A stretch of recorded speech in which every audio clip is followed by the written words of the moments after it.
মিন ঘর বানাইয়া আমি রই, আমি তো সেই ঘরের মালিকিনু। হারে আমি তো সেই ঘরের মালিকিনু। পরের জায়গা পরের জমিন ঘর বানাইয়া আমি রই, আমি তো সেই ঘরের মালিক নই। আরে আমি তো সেই ঘরের মালিক নই। সেই ঘর খানা যার জমিদারি, আমি পাই না তাহার হুকুম জারি। জোরে সেই ঘর খানা যার জমিদারি, আমি পাই না তাহার হুকুম জারি। আমি পাই না জমিদারের দেখা, আমি পাই না জমিদারের দেখা। মনের দুঃখ কারে কই, কারে কই, আমি তো সেই ঘরের মালিক নই। আরে আমি তো সেই ঘরের মালিক নই। পরের জায়গা পরের জমির ঘর বানাইয়া আমি রই, আমি তো সেই ঘরের মালিক নই। আরে আমি তো সেই ঘরের মালিক নই। কে ঘরের মালিক? কে ঘরের মালিক? এই গানে জ্ঞান ছিল, আছে না? আর এখন কালে কিছু আছে? গানের কোনো মানে না, মতলব কিছুই বুঝে যায় না। যাই হোক, আর তাহলে ওই মশলাটা বলতেই বলছেন না, কিন্তু কই 100 টাকা করে দিলেন তো? 100 টাকা করে পাওয়া যায়নি সবার কাছে। আচ্ছা শর্টকাটে বলছি যখন বলছেন। আচ্ছা মা বোনদের, আমাদের মুসলমান মেয়েদের জন্য ইসলামিক ড্রেস, ওর নাম কি? হ্যাঁ, হিজাব বোরখা দেখেছেন তো কেমন হয়? হ্যাঁ, ওই যে মেয়েটা দেখে এসেছিল ওটাই তো হিজাব, বা ওটা কি বোরখা বলে? আচ্ছা নাইটি দেখেছেন তো? হ্যাঁ, নাইটি কেমন হয়? ফুল হাতা, কলারওয়ালা হয়, আবার বগল কাটা হয়, 3 কোয়ার্টার হয়, গোটাই পিট কাটা, ফুটবল ময়দান। হ্যাঁ আছে না? তো কলারওয়ালা, আপনার কলারওয়ালা, এই কলারওয়ালা আর ফুল হাতা নাইটি। ফুল হাতা নাইটি কলারওয়ালা একদিকে ঝুলিয়ে রাখবো আর একটা বোরখা ঝুলিয়ে রাখবো, কি আলাদা হবে না সেম? সেম না, শুধু কালারের পার্থক্য। বোরখা কালো হয় আর এটা পার্থক্য। সুতরাং শাড়ি নয়, বরঞ্চ এই কলারওয়ালা ফুল হাতা নাইটি পরিধান করে যদি একটা মহিলা নামাজ পড়ে, শর্ত হলো তার উপর একটা মোটা ওড়না নিতে হবে। তাহলে শাড়িতে যতটা শুদ্ধ হবে না, এই আপনার নাইটি পরিধান করে নামাজ বেশি পরিশুদ্ধ হবে। বুঝাতে পেরেছি আপনাদেরকে? কারণ শাড়িতে কি বলবেন, হাই আল্লাহ, 14 হাতের শাড়ি, তাও হয় না। এদিকে হুচকুচ করে, হ্যাঁ কুচকাচ করে, এদিকে এমন করে পড়ছে, আপ ওটা দিয়ে টেনে মাথা ঢাকবে তো কোমর বেরিয়ে যাচ্ছে, কোমর ঢাকবে তো মাথা বেরিয়ে যাচ্ছে, পিঠ বেরিয়ে যাচ্ছে, বুঝছে না? অবস্থা কি হয়েছে? এই বাচ্চারা যখন মাদ্রাসায় যায়, তো মৌলভী সাহেব গুলো একটা সাবজেক্ট পড়ায়, বলছে পড় আলিফ খালি, বায়ের নিচে 1 নক্তা, তায়ের উপরে 2 নক্তা, সায়ের উপরে 3 নক্তা, জিমের পেটে 1 নক্তা, হা খালি, খায়ের মাথায় 1 নক্তা। তো মা বোনদের অবস্থা কি হয়েছে জানেন? মা বোনদের পেট খালি, কোমর খালি, পিঠ খালি, মাথা খালি, কপালের উপরে 1 নক্তা। কপালের নক্তাটা ফের রেখেছে, যেটা ঢাকার প্রয়োজন নাই ওটা ঢেকেছে, আর যেগুলো ঢাকার প্রয়োজন সেটা ঢাকে নাই। আফসোস না, এইগুলো শুধু মহিলাদের দোষ দিলে হবে না, পুরুষ আপনারও দোষ। আপনার নিজের জমি, নিজের এক ভাই যদি আপনার 1 হাত বেশি পায়, আপনি ছাড়েন না। এই সমস্ত অঙ্গ, পেটের অঙ্গ, কোমরের অঙ্গ, মাথার অঙ্গ, আপনার কি বলে পিঠের অঙ্গ, এটা কেবল মাত্র আপনি স্বামী, আপনার দেখার অধিকার আছে। আপনি ছাড়া পৃথিবীর কোন পুরুষ দেখতে পারার ক্ষমতা রাখে।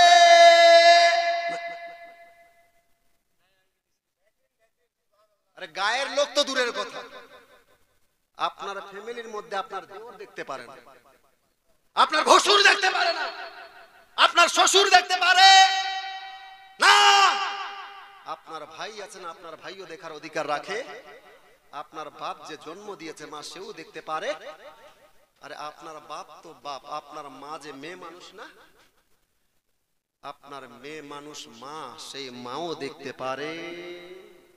পারে কেবল মাত্র নিজের স্বামী দেখবে না, নিজের স্বামী ছাড়া অন্য কেউ দেখতে পারে না। কিন্তু কোমরের অঙ্গ খুলে রাস্তা দিয়ে হেঁটে যাচ্ছে, স্বামী ভবগের তাপিয়ে আছে, কিছু বলছে আছে না? নাই, এটা আপনি দেখবেন। এর জন্য আল্লাহ আপনাকে সতর্ক করার জন্য, আপনার স্ত্রীকে বুঝবার জন্য 5 ওয়াক্তের নামাজ পড়েন। আপনি নামাজে টানে নিয়ে যাবেন আপনাকে জান্নাতে। তখন কাল কিয়ামতের দিবসে আপনাকে টানে করা হবে, কাঠ গড়ায় দাঁড় করানো হবে। সত্যি যদি আপনার স্ত্রীকে আপনি ভালোবাসতেন না, আজকে বলছে যে আমার স্ত্রীকে আমি খুব ভালোবাসি, খুব ভালো, কচ্ছু ভালোবাসা। ভালোবাসা বলে এটাকে? ও খালি ইংরেজি ঠাস ঠাস করে I love you, I love you, ওটা বলা খালি ভালোবাসা নাকি? ওটার নাম ভালোবাসা নয়। সত্যি স্বামী স্ত্রীর ভালোবাসা, প্রকৃত যদি ভালোবাসা বলে, তাহলে উভয়ের একটা দায়িত্ব আছে। দায়িত্ব, সেই দায়িত্বটা কি জানেন? সেই দায়িত্বটা হলো, বলতে চাচ্ছিলাম না, বলছিলাম এই কথা বলতে গেলে আমার 3 ঘন্টা লাগবে, তবে সংক্ষেপ করার চেষ্টা করছি। স্বামী স্ত্রীর উভয়ের যদি ভালোবাসার প্রকাশ করতে চান, তাহলে উভয়ের একটা দায়িত্ব হলো নৈতিক দায়িত্ব। সেই দায়িত্বটা কি? স্বামী স্ত্রীকে জান্নাতি বানাবে, স্ত্রী স্বামীকে জান্নাতি বানাবে। জোরে বলুন। স্বামী স্ত্রীকে জান্নাতি বানাবে, আর স্ত্রী স্বামীকে জান্নাতি বানাবে। কিন্তু অনেক স্বামী আছে 5 ওয়াক্তের নামাজ পড়ে, কিন্তু তার বহু নামাজ পড়ে নাই। নাই নাই নাই নাই। তার মানে কি? ওই যে আমার বউ আমাকে খুব ভালোবাসে, বা আমার বউকে আমি খুব ভালোবাসি, ভালোবাসা এটার নাম? এর নাম ভালোবাসা? আবার অনেক বুড়ি নামাজ পড়ে, বুড়া নামাজ পড়ে, আছে না? আছে না? বুড়ি 5 ওয়াক্তের নামাজের সাথে সাথে তাহাজ্জুদের নামাজও পড়ে, কিন্তু বুড়া পশ্চিম কোনটা ওটা চিনেও না। আছে না? না এরকম ফ্যামিলি? আর ফের ওই বুড়ি কইছে আমার বুড়াটা আছে না খুব ভালোবাসে আমাকে, কচ্ছু ভালোবাসে বুড়া আপনার। ওই বুড়িয়ে কচ্ছু ভালোবাসে বুড়াকে, ভালোবাসে না। যদি সত্যি ভালোবাসতো, আপনি যদি সত্যি আপনার স্ত্রীকে ভালোবাসার দাবিদার হন, তাহলে অবশ্যই যেইভাবে আপনি নিজেই নামাজ পড়ে 5 ওয়াক্তের নামাজ পড়ে জান্নাতের রাস্তা পরিষ্কার করছেন, আপনার স্ত্রীকে বুঝিয়ে বলতেন, হে আমার অর্ধাঙ্গিনী স্ত্রী, আমি তোমাকে অত্যন্ত ভালোবাসি, তোমাকে ছাড়া এক মুহূর্ত থাকতে পারবো না।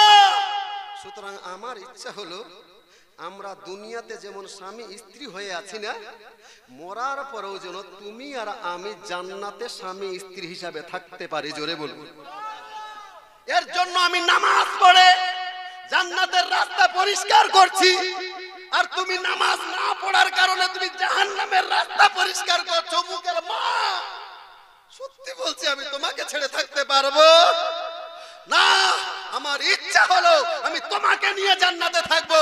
সুতরাং তুমিও নামাজ পড়ে রাস্তা, জান্নাতের রাস্তা পরিষ্কার করো।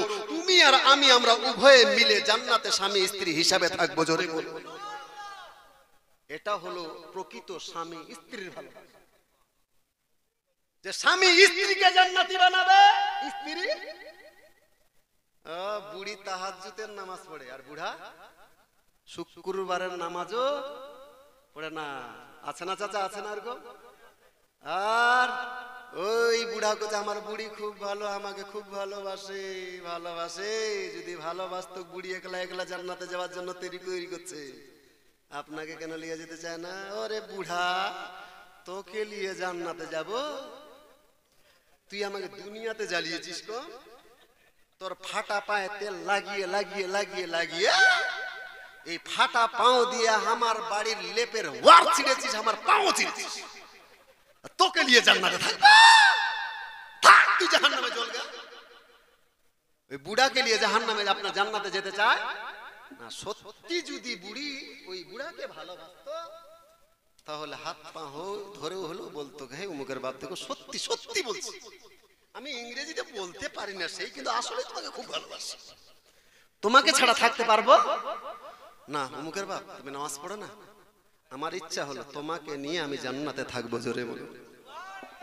আমরা দুনিয়াতে যেমন ভাবে স্বামী স্ত্রী হয়ে আছি, মরার পরেও যেন তোমাকে নিয়ে আমি জান্নাতে থাকতে পারি স্বামী স্ত্রী হিসাবে। জোরে বলো। এটা হলো নৈতিক দায়িত্ব, নৈতিক দায়িত্ব। সুতরাং আপনার স্ত্রী আপনার চোখের সামনে কোমরের অঙ্গ খুলে যাচ্ছে, আপনি স্বামী হয়ে কিছু বলছেন, আপনার উচিত আছে সেই দিনে বোরখা খুলে দিচ্ছি, বোরখা পরো।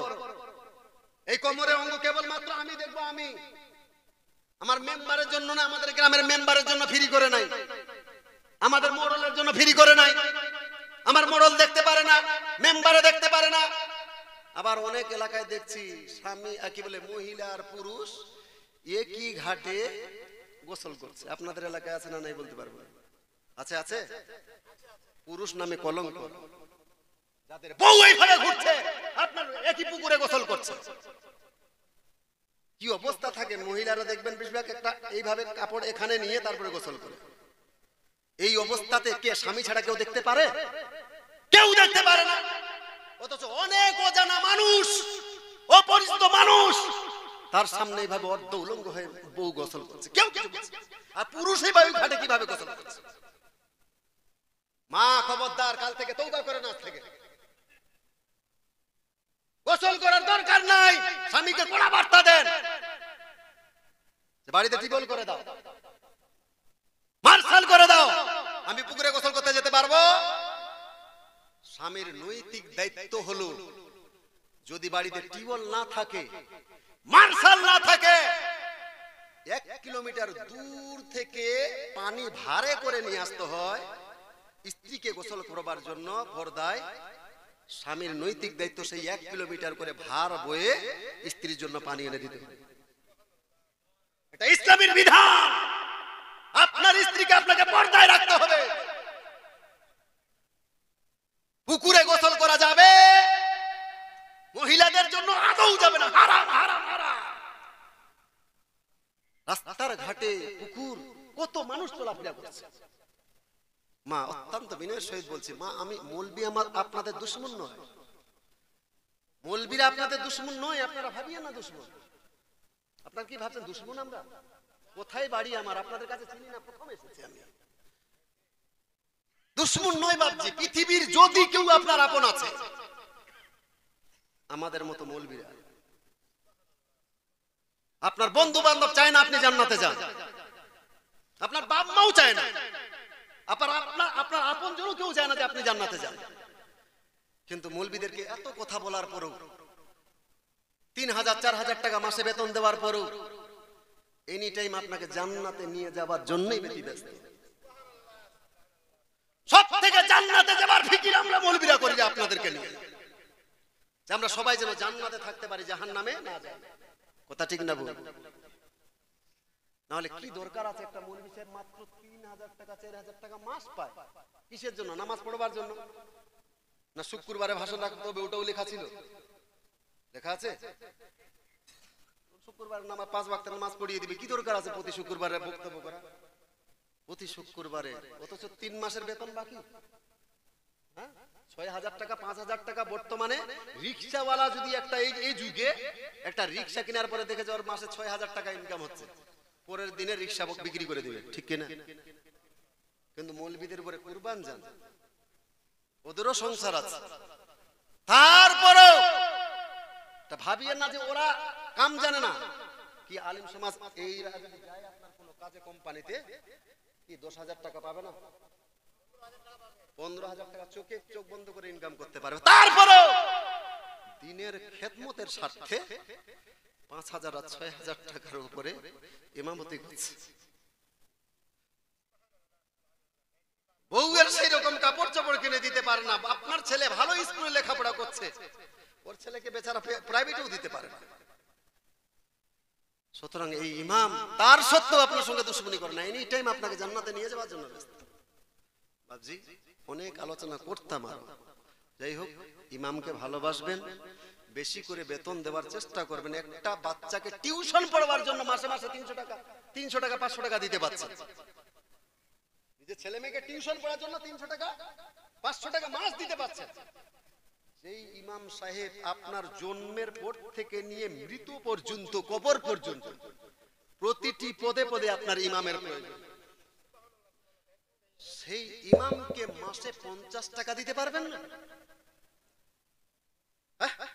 এই গ্রাম কত ঘরের বসত? 100-র উপরে। 50 টাকা 100 টাকা করে দিলে 10,000 টাকার উপরে হবে মাস। পারা যাবে না? মা, অনেক আলোচনা করলাম, আর আলোচনা লম্বা করবে না, বললে তো হয়তো